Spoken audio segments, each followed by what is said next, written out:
Le Conseil européen confirme son soutien au partenariat avec le Maroc.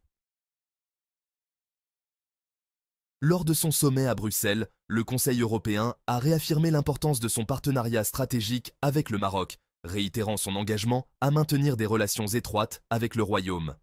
Cette position commune des dirigeants européens souligne un soutien sans précédent envers le Maroc. Le Conseil européen, qui réunit les chefs d'État et de gouvernement des 27 pays membres de l'Union européenne, a réaffirmé la valeur et l'importance qu'il attache à son partenariat stratégique avec le Maroc, à l'issue de son sommet à Bruxelles. Par une position unanime, le Conseil européen a également réaffirmé la nécessité de préserver des relations étroites avec le Royaume et de continuer à les renforcer dans tous les domaines du partenariat entre les deux parties. Pour la troisième fois, l'UE réaffirme son engagement à maintenir des relations étroites avec le Maroc. Pour la troisième fois depuis que la Cour de justice des communautés européennes a rendu, il y a 2 semaines, sa décision sur les accords de pêche et d'agriculture entre le Maroc et l'UE, celle-ci réaffirme cet engagement au plus haut niveau. Les chefs d'État et de gouvernement européens se sont ainsi alignés sur la position adoptée par les ministres des Affaires étrangères des pays de l'UE, exprimée le 14 octobre. Ils ont dans ce sens rappelé que le Conseil et la Commission européenne continueront à définir la politique étrangère de l'UE conformément au traité, en tant que prérogative souveraine des États membres. Dans une déclaration commune, la présidente de la Commission européenne, Ursula von der Leyen, et le haut représentant de l'UE, Josep Borrell, ont réitéré l'engagement de l'UE à maintenir et à renforcer ses liens étroits avec le Maroc dans tous les domaines, conformément au principe Pacta sunt servanda.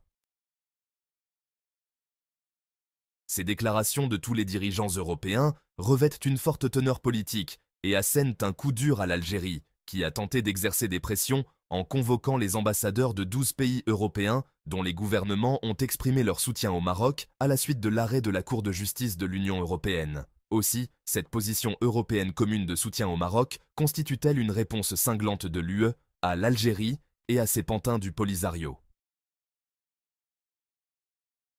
Avec cette prise de position collective au plus haut niveau de l'UE, on est en train d'assister à une avalanche de soutien, comme rarement auparavant, à tous les niveaux politiques et des organes décisionnels de l'UE, au Conseil européen et au Conseil de l'Union européenne, ainsi qu'au Haut Commissariat aux Affaires étrangères et à la Commission européenne, en plus des déclarations faites, individuellement, par un grand nombre d'États membres. Il faut dire que, rarement des décisions de la CJUE ont suscité autant de mécontentement au sein même du bloc européen. Une volonté européenne qui se consolide.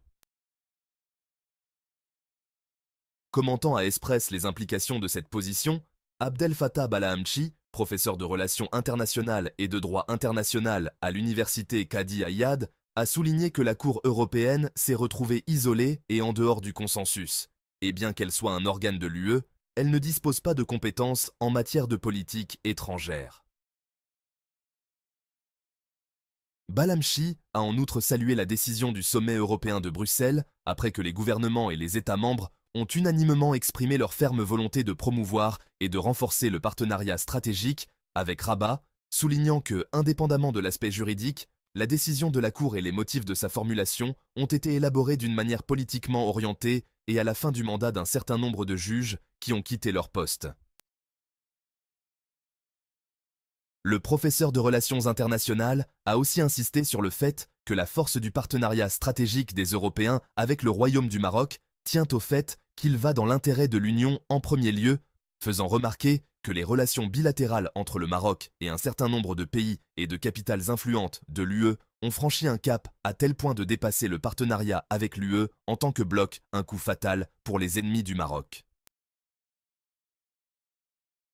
Abondant dans le même sens, l'expert international en gestion des crises et analyse des conflits et gestion des risques, Berak Abdeslam Chadi, estime que la position collective exprimée par le Conseil européen, en tant qu'organe stratégique de résolution des crises, dont le rôle est de définir les orientations fondamentales des politiques publiques, notamment les politiques étrangères de l'Union, confirme la justesse de la position cohérente et ferme du Maroc face aux multiples manœuvres conspirationnistes visant son intégrité territoriale à travers des jugements et des positions émanant de pays et d'instances internationales et régionales visant à nuire aux intérêts suprêmes du royaume.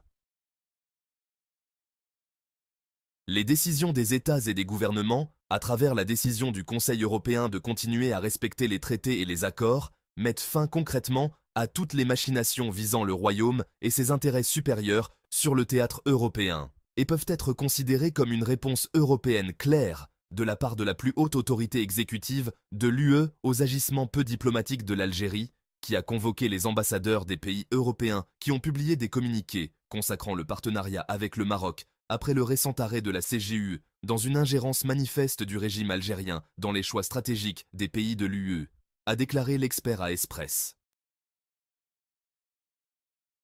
La décision confirme aussi la teneur politique du jugement émis par la CJUE, laquelle a commis des erreurs juridiques et procédurales évidentes dans le traitement de ce dossier à travers une vision étroite et unilatérale qui ne tient pas compte de la nature des faits et de la clarté de la position marocaine, affirme M. Bérac, ajoutant que cela rend la récente décision non crédible et entachée de maintes soupçons politiques, outre le fait qu'elle est en contradiction avec les résolutions des organes compétents de l'ONU et leurs approches dans un certain nombre de dossiers similaires.